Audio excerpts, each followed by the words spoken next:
Bob, welcome to the LEADx Leadership Show.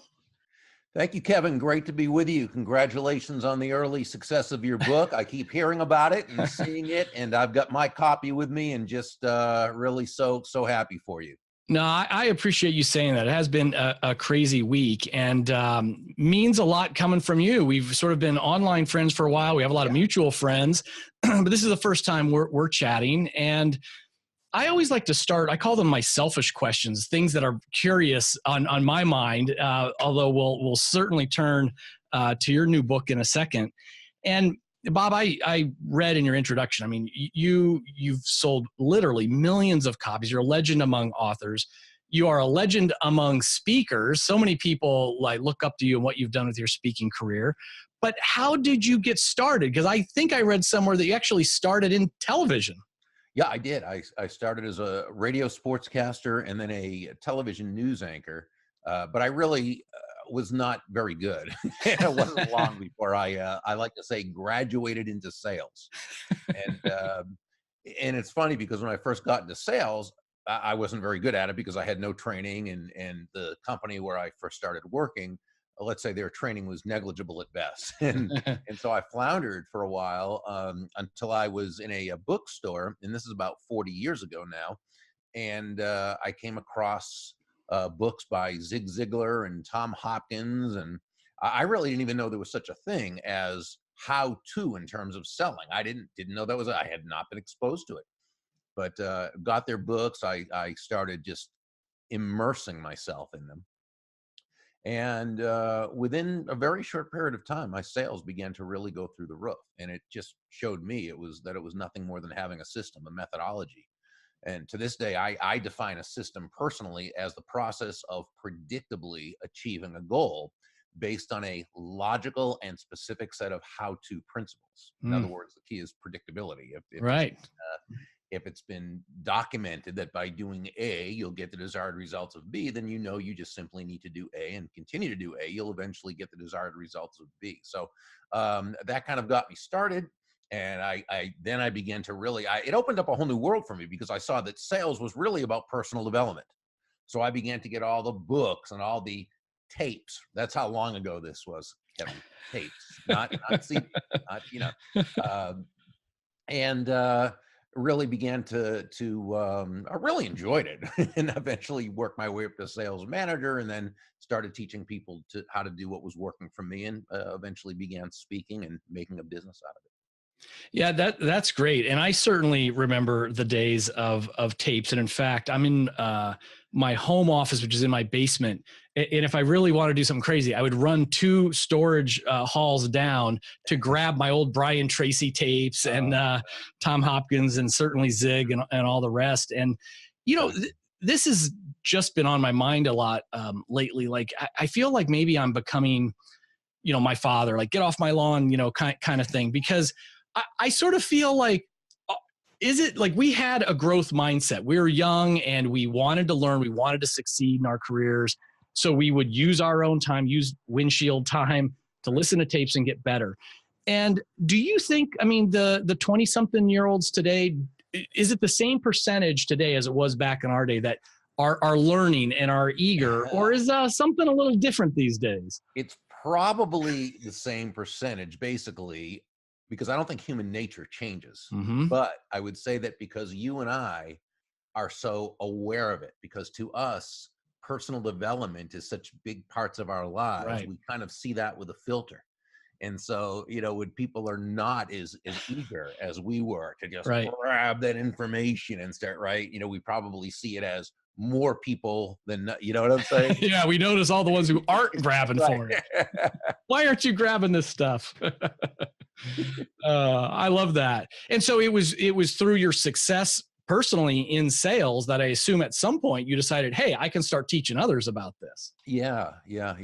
And then it's funny. I went to and this is while I was still sales manager of that one company. I went to a seminar, and there was a guy selling tapes, which of course I bought the tapes. I'm probably like you. If someone was selling the tapes, or said I'm buying them, right? And at the back of the series, he said something like, if you want to make extra money by learning how to sell these tapes, call our Oh, office. So I did. And they taught me how to go out and do, free programs, 20, 25-minute talks for every civic club, group, organization, anybody who would have me speak, and how to right. then do the thing selling the tapes. And I did.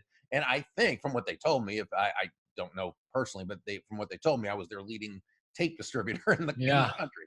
So, but again, I just followed a system. But eventually, I really wanted to kind of do my own stuff, and so I did that and started my own business speaking. Now, you've again, these are my selfish questions as an author. You've written both nonfiction and business fables, right? And you really, of course, broke through in a huge way with the Go Giver fable. Is that right? I mean, that's the biggest book by far.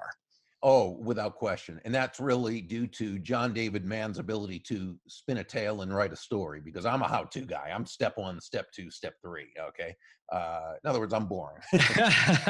So, well, I was going to ask you about your collaboration because, and I won't name them, but most of the business fables that I've read, they don't do it for me. They don't read like compelling fiction. It's usually, there's not a lot of plot or character, and it's just two people talking to get the how-to information out. All of your Go Giver books, I mean, they could stand alone as interesting stories. And I even chuckled that, like in the Go Giver Influencer, the writers have a technique called the ticking time bomb, where there's some event that's time bound to kind of ratchet up pressure. I'm like, there's a ticking time bomb. The bank is after him. Like, Right. these are really well written. So tell me about your collaboration. That's John. Believe me. Well, it's really easy to collaborate with John, because he's such a great writer that there's not even an issue as far as, should I be trying to, outdo him, or it's not going to happen, or not even outdo him, but do the heavy lifting like he does. It just, right. And so what happened was, I had a book out called, for this one, for the Go Giver Influencer, which is the last one in the series. I had a book out called Adversaries and Two Allies, which was a how-to book on how to deal with others, how to deal with difficult people in such a way that you get the results you want while making them feel good about themselves, the situation, about you. And we took a lot of that, and then and John, of course, weaves it into this amazing story and does the whole thing. So that was really, of all the collaborations, there was a lot of source material there to begin with. And so what we do is typically, when we write, we have an idea, we go through everything, what we want the story basically to say. John will write a scene, and then he sends it to me, and we go back and forth on it. And I mean, we go back and forth on every line of every letter of every this. How will this be interpreted? What will this? And I mean, we just, and you know what's so cool about John? The guy's so brilliant, okay, but he's so humble that it never bothers him. He always acts like it's the greatest thing in the world that you made a correction. And the guy has like more knowledge, more smarts in his little finger than I have in my entire body. So, hey, he's a joy to work with. Well, you seem to be mirroring the humbleness, because you say, that's all him on the writing, and yet you're going through scene by scene, giving notes back and forth. Like, I don't take this the wrong way, but I would have thought, like, you'd say, hey, here's the 5 big lessons I'd like to convey in an entertaining way. Let me know when you got a draft, and I'll take a look at it. And you're involved every step in the process. Yeah, it really is a true collaboration. And Wow. I think John really enjoys that, because he's worked with people where he's been, even the ghostwriters. There's a lot of books he's ghostwriter on. And so he can't even say that that it's his thing, but he'll say that basically is what it is. People will give him a basic thing and say, okay, go ahead. And they don't even proofread the thing. It's so he, and I'm only saying that because you wouldn't know the name. Sure. Names of who they are, but that, and so he, he loves the idea that it's really a collaboration with us. Right. So but yeah, it's a lot of fun. And if you had advice for people out there who are maybe where you were a long time ago, maybe they're really successful in what they're doing, maybe it's in sales, maybe they on the side are starting to talk, or they're winning awards at Toastmaster or whatever, and they're like, hey, I want to think about this writer, speaker, thought leader program. Where would they start? Should they try writing a book? Should they do something else? I don't think it ever hurts to try writing a book, because really, when you think about it, and John quotes another author, and I can't think of who the author is who said that, but who said it, but John often quotes this person who said something like, "I write to find out what I'm thinking," or "I write to find out what I think." So to me, it's always a great idea to write, even if it's for yourself, to find out really how you're thinking, what you're thinking, where you are right now. And you don't have to write a big book. You can write a mini book. You can write a booklet. You can write, you That's know what right. I'm saying? But I think it's great to get your wisdom down on, and your thoughts and your perspective down on paper. And you never know when you're gonna start speaking. It will make a great positioning tool. That was why I wrote my first book, Endless Referrals. I didn't want to write a book.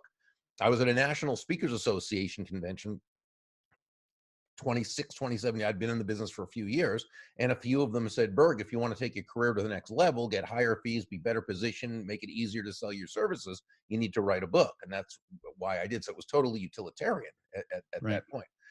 If someone's going to start speaking and they want to speak and earn money from it, well, they need to approach it as a business, because it is a business just like everything else, and you're selling your speaking services.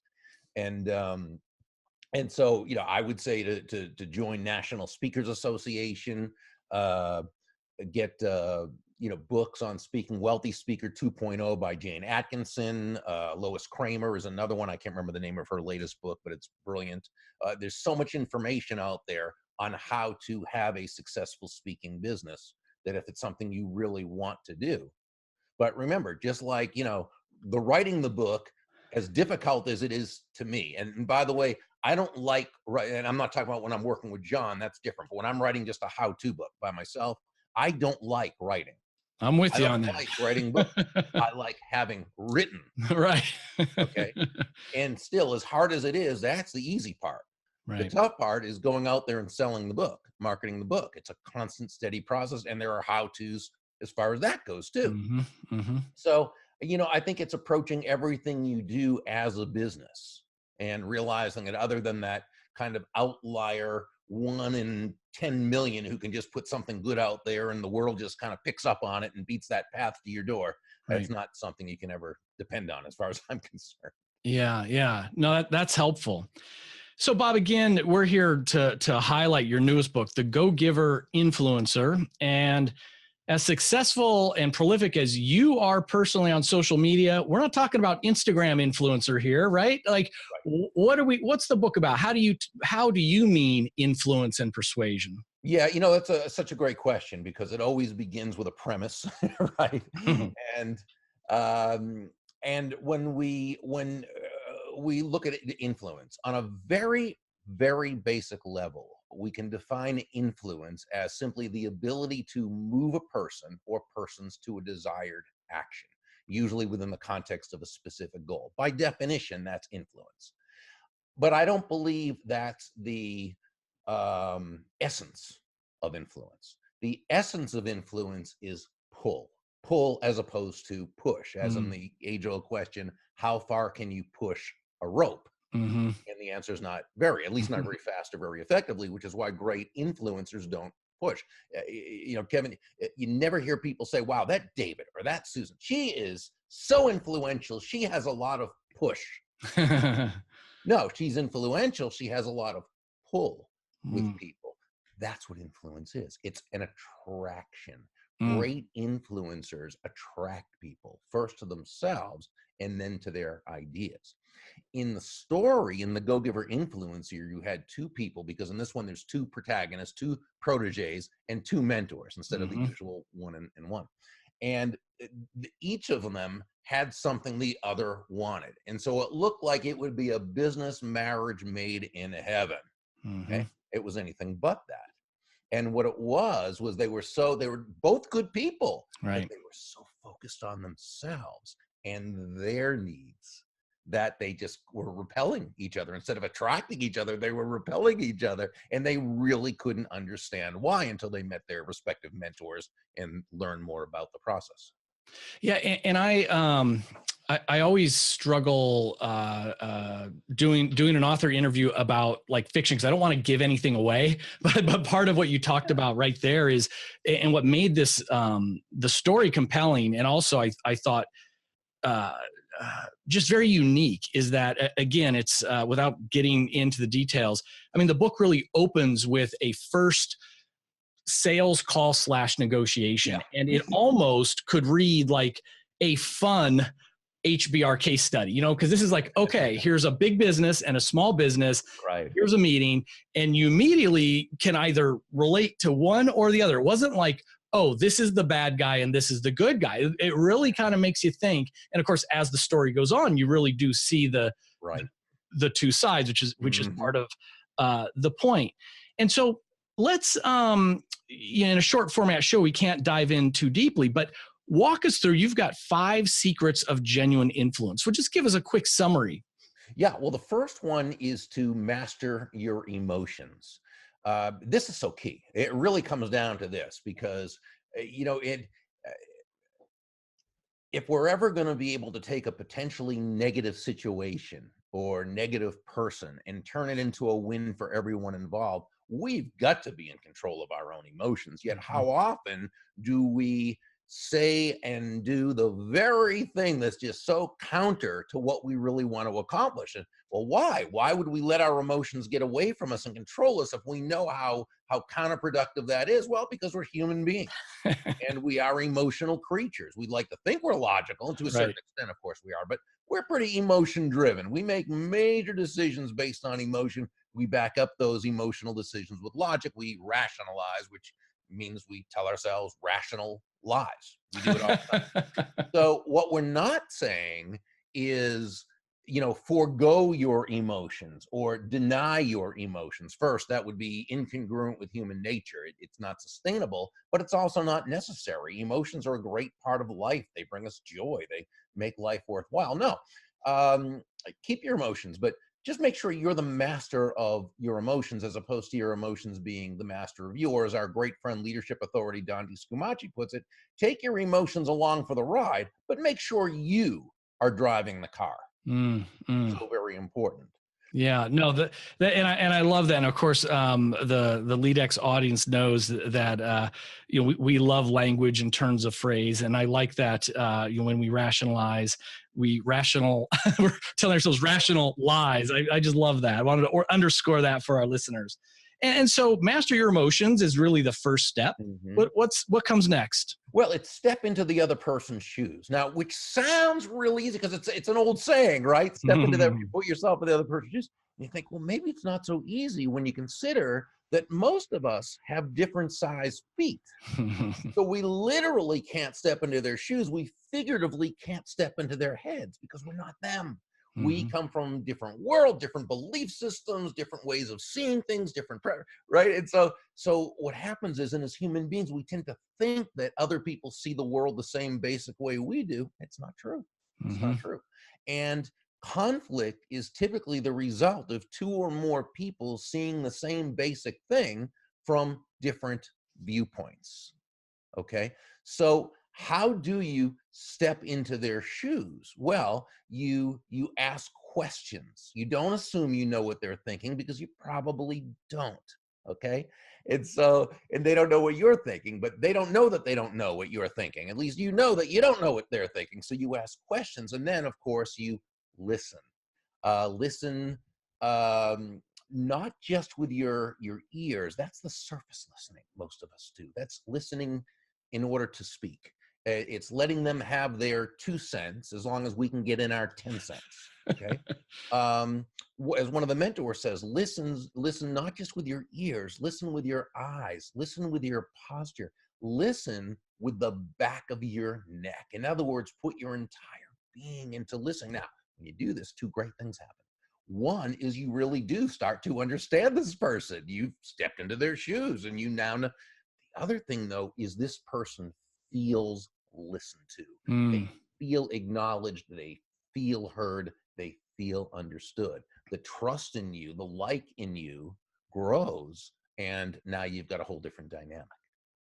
Yeah, it's so powerful, and I think, as you said, some people will be easy or quick to quit. Step into other people's shoes, or we've got to practice active listening. The way you really describe that, I mean, it's really taking it seriously as a way to seek to understand, and it reminds me of. I had earlier on as a guest Chris Voss, the former FBI Oh, hostage negotiator. Great wow. guy, right?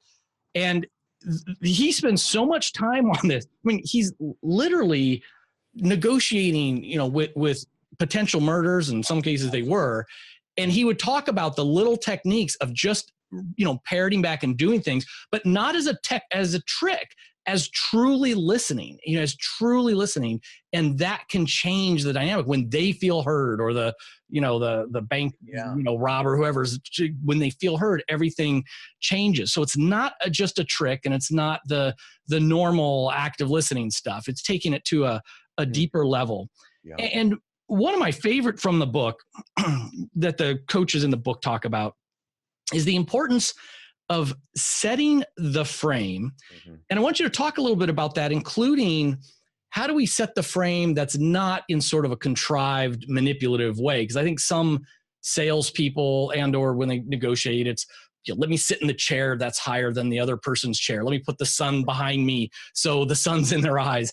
And it sort of feels a bit contrived and manipulative. Well, that's a manipulative frame. That's a manipulative frame. So tell me, what do you mean by set the frame? Okay, so a frame, by definition, a frame is the foundation from which everything else takes place.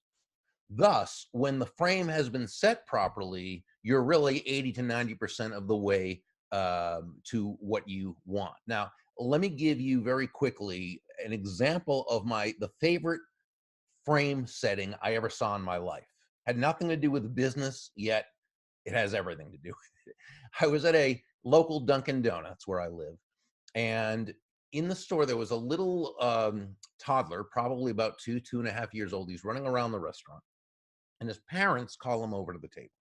He starts to walk over when suddenly he takes a spill. He falls on the floor. He didn't hurt himself, but you could tell he was shocked. He was very surprised. This was not in his realm of experience.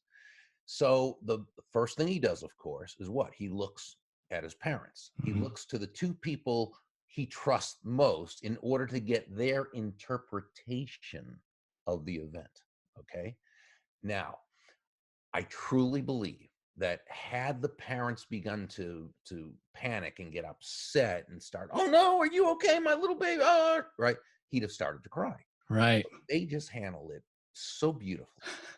They walked over quickly, but very calmly, very serenely. They had smiles on their face. They started to, applaud and laugh and, oh, what a good trick. That looks like so much fun. Well, the little boy just started to laugh. It's great. What the parents did is they set a very productive frame from which he could operate. Now, we can do that whenever we meet someone, not by, as you said, taking the highest chair or sitting with our thing or the whatever, but with a simple smile, a nice handshake, looking them down. That's fine. We can all do that. The question is, what do you do when someone else comes to the table in an already negatively set frame? Now we need to reset the frame. Can I give you an example in the sales vernacular? Yeah. Easy one too. Let's say you're about to do a presentation for Mary, who's the prospective customer. But Mary seems kind of defensive, on edge. She kind of lets you know she's not some easy mark, and is right. And so, who knows what's going on in her world, and you can't really, in this case, ask, so and so. You just got to kind of go with it, sort of. But let's look at. But that's a very kind of an antagonistic frame. It's a defensive frame. It's a frame that if you respond to that frame, right? Because remember, if she sets the frame and you go with that frame, now it's you against her, and no one's going to win, right? Because she's not going to end up buying. So she's not going to get the benefit of your product, and you're not going to get the benefit of helping someone and having a sale. So let's reset the frame, okay? We might say something like, Mary, while we've been able to help a lot of people through this product, whether or not it's the right fit for you, the right answer for you, we simply can't know without exploring deeper and determining whether it meets your specific needs. So please know our conversation is for both of us to discover that. And if it does, great. If not, that's okay too. That's great. So, Yeah. so Yeah. now we've totally readjusted that frame, right? We've now reset the frame from one of two adversaries to one of two allies who are looking for the same thing to determine what's best for her. Yeah. That's fantastic. I had a little bit of a breakthrough in this area, the day job company LEADx selling software. And, my old school approach would have been a more traditional B2B sales approach. But more recently, maybe it's just also being a little older, a little more patient. I have found better results by almost anti-selling. I mean, the old Tom Hopkins approach would be like, Kevin, where's the close? You're not closing hard enough, kind of thing. I set up the frame or start the conversation saying, we're looking to get feedback. And my goal at the end is just to say, is there enough interest to further do a trial with some of your people, et cetera? If not, that's fine too. And it's almost like taking what they think is going to be the close or the hard sell off the table. I think helps them to open up a little bit and and relax through the process. Yeah. Well, whenever you give someone an out or a back door, that's very important because human nature says no one wants to feel trapped and Oh yeah. people want autonomy. And Mm-hmm. so we always want to make sure they always understand that it's their choice. Mm-hmm. I call this the law of the out or back door, which simply says the bigger the out or back door you give someone to take, the less they'll feel the need to take it. Oh, that's great. I like that. So after setting the frame, you say communicate with tact and empathy. Yeah, my dad has always defined tact as the language of strength.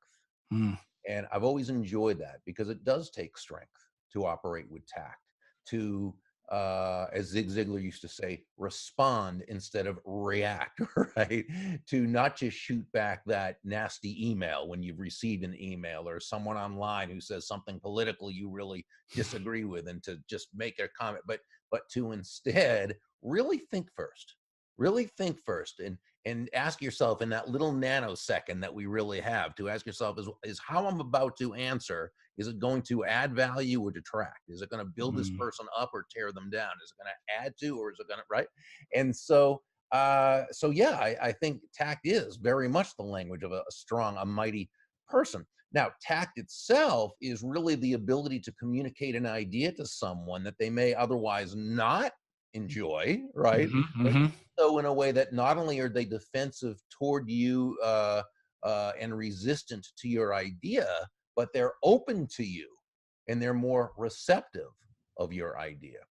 Empathy is what really makes tact possible because it makes it so you understand the need for it. And empathy, which by definition is the identification of or identification with or vicarious experiencing of another person's feelings.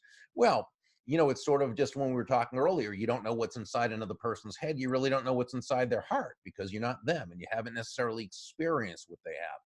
I don't think empathy means you need to know how they feel. Mm, What I believe empathy means is that you communicate that while you may not understand how they right. feel, you understand they're feeling something Yeah. and that Yeah. this something is distressing to them and that you are there to help work through it. No, that's great.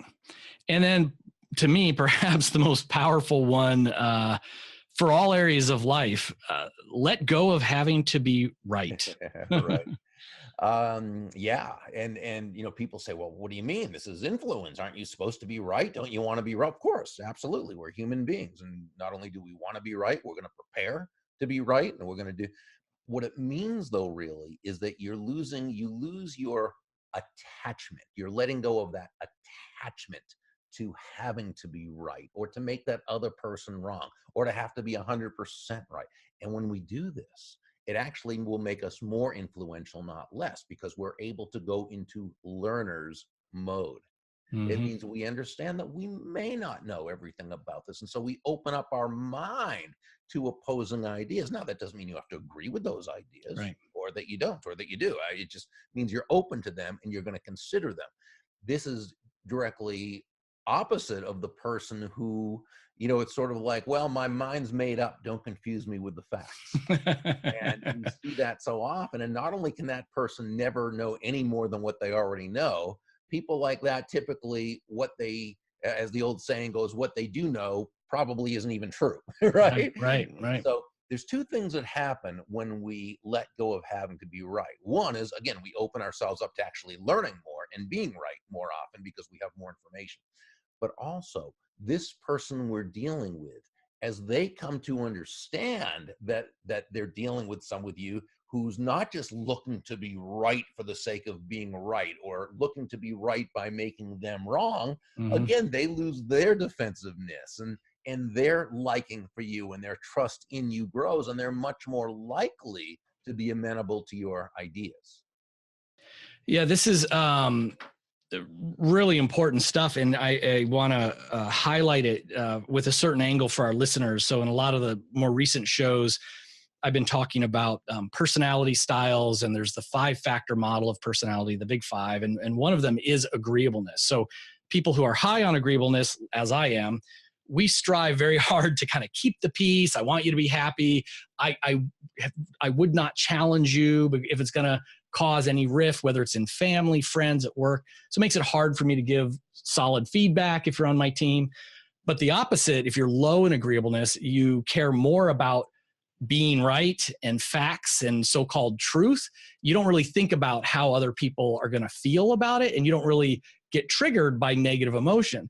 And so in some of the work in the new book, is just sort of giving up that need to be right, and realize, like, on which side of that am I normally fighting for the case and not thinking about the people, or am I thinking about the people and less about the truth? And that self-awareness can kind of help you from getting triggered Yeah. in that wrong And it direction. always begins with self-awareness, right? Otherwise, we have nowhere to go if we don't realize there's an issue in the first place. Yeah, and that, I mean, that's like a theme, throughout the book, the Go Giver Influencer, because you, again, going back to that very first scene, it turns out, for example, the one protagonist really didn't understand how the other person was setting up a frame in that very thing. He didn't have awareness of the situation or the other person. But then deeper down, there's this self-awareness that's growing in the characters throughout as well. So I got one more. You say there's one sentence that is guaranteed to prevent misunderstandings. It's got to be powerful, Bob. What is it? Well, it has to do with the second principle about stepping into the other person's shoes, and this is just, again, realizing that we often think we see the world differently, and that also has to do with the way we define certain Mm, terms. So let's, in this case, take the example of a team meeting within okay. a company, okay, and it's a team of 4 people. And the team leader, Pat, calls everyone on her team together Monday morning and says, hey, there's been a change with the client, with our new client. The work on this project needs to be in as soon as possible. Got it? And everybody goes, okay. Everybody breaks. So it's Wednesday afternoon, end of day. She calls everyone together for their work, and only one member of her team has it. Well, why? Um, well, you'd have to ask, what does as soon as possible even mean? To this one person, he's been on her team for a while. He knows as soon as possible means drop everything, do it right away, nothing else. You've got a couple of days to get it done. To another person who's from another team, to them, their team leader, when they said as soon as possible, it meant, yeah, get to it soon, but get your other stuff done first. The other person on the team came from another company who, when his or her team leader said as soon as possible, it meant nothing. Just give it lip service and keep doing what you're doing. So you have one term, as soon as possible, and you've got 3 different definitions. Mm-hmm. Now, had one of the people on the team, let's say, said to the team leader, Pat, just for my own clarification, that's the tact part, just clarification, when you say as soon as possible, is there a specific day or time you're thinking of? And she would have said, yes, Wednesday afternoon, end of day, 5 o'clock. Everybody would have known. There would have taken away that. Now, the question is, well, why didn't Pat just say it? Why wouldn't the team leader just say that? I don't know. Why do Mm-hmm. people not communicate properly. We assume everybody knows what we mean because we know what we mean, and we don't. So whenever you want to avoid misunderstandings, the sentence would be basically, just for my own clarification, or just so I don't mess up, or just to make sure we're both, looking at the same thing. When you say X, and then you'd fill in, what exactly, or is there a specific, or, whatever it would be that's appropriate to make sure that their answer is now going to define what they mean. I think that's incredible. And, some of my other work is in the area of time management and productivity. And this is so valid in that area. When someone, whether it's your client or your boss, says it's due by the end of the week, that sounds pretty specific. But if you pause and think about it, well, is the end of the week, is that, I assume that's Friday, but is that even true? Let's say it's Friday. Does that mean Friday morning, Friday noon, Friday at 5 p.m., which is the end of the work week? If we need until Friday at midnight, is that okay? So what they're really saying is they're going to look at it Monday morning. Okay, client needs to look at it Monday morning is different than due end of the week. All of a sudden, there's a couple other days in there. Then there's the mixed messages. Deadline is absolutely Friday, but quality's more important. Right. So, it's yeah. Pick one. I don't know about two. That is just so critical. Bob, I'm so curious. So are you already at work on the next in the Go Giver series? Like, what is the next thing for you? Well, every book I finish is always my very last book, and I'm never doing another one again. We're all very lucky that hasn't been true yet. Well, thank you. That's very nice of you. But so no, there's nothing right now. We are working on my business partner, Kathy Tagenell, and I are working on an online course, actually two of them, two online video courses, one called Endless Referrals, the Go Giver Way, and the other is Genuine Influence, the Go Giver Way. So Brilliant. We've already gotten one of them done, and it's in post-production. Now we're writing up and doing the other one. So those are kind of the two big projects. So where can all of our listeners go to follow your work? Of course, get more information about your books, but also to hear about the courses when they become available. Probably the best thing to do is to go to thegogiver.com. That's really all the book and information stuff. I have my speakers site, which is Burg, BURG.com, but everything's also at thegogiver.com. And there, pretty much everything is right there. And there's a resource they can get if they like, called Endless Referrals, or Endless Prospects, the Go Giver Way, which is a written resource, and they'll then be in our notification list for when we have things going on, including the release of the online courses. Fantastic. And we will, of course, put those links in the show notes and articles and all the spinoffs. Again, Bob, thank you for the time today, spending it with the LEADx listeners. My absolute pleasure. I thank you. And again, congratulations on your new book, and may it benefit millions and millions and millions of people. I hope so, my friend.